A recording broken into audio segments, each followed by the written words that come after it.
परम सम्मानित मंच एवं प्यारे साथियों, मैं एक दो घटनाओं के माध्यम से अपनी बात कहने की कोशिश करूंगा। ये गुजरात के राजकोट में रहने वाली एक स्कूल अध्यापिका जयश्री बेन के जीवन की कहानी है। दुनिया की हर मां की तरह उस मां ने भी बहुत से सपने देखे, अपने इकलौते बेटे को खूब पढ़ाया लिखाया, अच्छी तालीम दिलाई। बेटा भी सफल हुआ, प्रोफेसर बन गया, डॉक्टर बहू से शादी हो गई, घर में पैसों की कोई कमी नहीं रही, जीवन में सब कुछ ठीक ही चल रहा था। लेकिन बुरे दिन कुछ ऐसे आए कि बूढ़ी मां को लकवा मार गया, पैरालिसिस हो गया, हाथ पैरों ने काम करना बंद कर दिया, तो मां अब बिस्तर पर पड़ी रहने लगी। एक रोज कुछ यूं हुआ बीमारी के दिनों में कि बेटे ने मां को सहारा देकर खड़ा किया। मां बड़ी खुश हुई कि मेरा बेटा मेरे बुढ़ापे की लाठी बन रहा है। बेटा मां को पकड़कर धीरे धीरे सीढ़ियों के सहारे छत पर ले गया। मां बड़ी खुश हुई कि मेरा बेटा मुझे धूप दिखाने ले जा रहा है। छत पर जाने के कुछ देर बाद बेटे ने अपनी मां को गोद में उठा लिया। मां खुशी से भाव विभोर हो गई कि मेरा बेटा जान गया है कि मुझे सीढ़ियों से चढ़ने उतरने में दिक्कत होती है, मेरा बेटा मेरी कितनी फिक्र करता है, मुझसे कितना प्यार करता है। लेकिन उसके बाद उस बेटे ने जो किया, हाथ उठाकर दुआ कीजिए कि दुनिया का कोई भी इंसान वैसा ना करे। उस बेटे ने गोद में उठाकर अपनी मां को 4 मंजिला मकान की छत से नीचे फेंक दिया। बूढ़ी मां कुछ समझ पाती उससे पहले उसकी जिंदगी खत्म हो गई। 4थी मंजिल से नीचे गिरने में कितना वक्त लगता है? 3-4 सेकंड लगते होंगे। लोगों को लगा कि मां छत से गिर गई होगी, लेकिन पुलिस पड़ताल और सीसीटीवी फुटेज से 3 महीने बाद पता चला कि मां मरी नहीं थी, प्रोफेसर बेटे ने मारा था। और पुलिस पूछताछ में प्रोफेसर साहब ने कहा कि मैं मां की बीमारी से तंग आ गया था और इस आफत से पीछा छुड़ाना चाहता था। इल्म की तासीर जब गुरूर में बदली, बुनियाद रिश्तों की महज दस्तूर में बदली और बुजुर्गों को फकत आफत समझ बैठी औलाद आदम की बड़े बेनूर में बदली। 2 महीने की बीमारी से परेशान होकर प्रोफेसर साहब ने 9 महीने तक पेट में रखने वाली मां को मार डाला। ऐसा ही कुछ मुंबई की आशा साहनी के साथ हुआ। उनके बेटे ने खूब अच्छी तालीम हासिल की, अमेरिका गया, प्रोफेसर बना, लेकिन घर लौटकर नहीं आया। पीछे बूढ़ी मां इंतजार करते करते एक रोज बिस्तर पर सोते सोते ही मर गई और उसका जिस्म उसी बिस्तर पर पड़ा पड़ा कंकाल में बदलता रहा। बेटे ने 1.5 साल तक कोई खबर नहीं ली और बाद में जब घर लौटकर देखा तो उस बिस्तर पर उन दोनों के रिश्तों की तरह खोखला एक हड्डियों का ढांचा पड़ा था। ऐसा ही कुछ सूरत की चंपाबेन के साथ हुआ, ऐसा ही कुछ इलाहाबाद के कमलेंदु श्रीवास्तव के साथ हुआ, ऐसा ही कुछ इसी शहर के ब्रह्मपुरी में रहने वाले एक बुजुर्ग के साथ हुआ।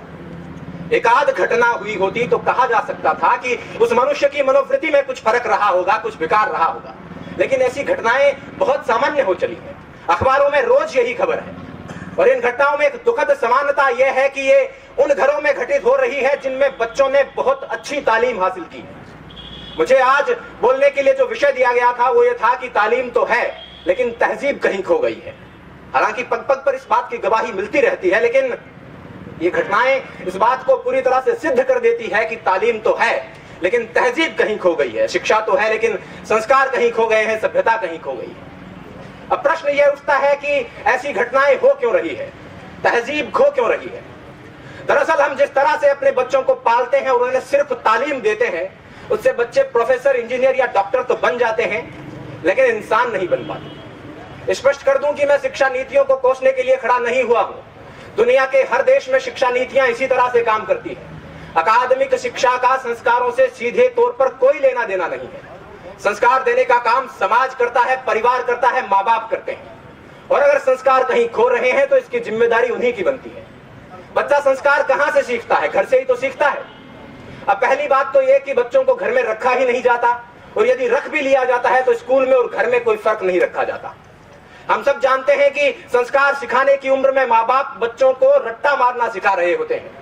एक रोबोट की तरह, एक मशीन की तरह बच्चों को प्रोग्राम कर रहे होते हैं और 20-25 साल बाद उस मशीन में रिश्ते, संवेदना, प्यार, सम्मान और संस्कार खोजने लगते हैं और जब नहीं मिलते हैं तो परेशान होते हैं।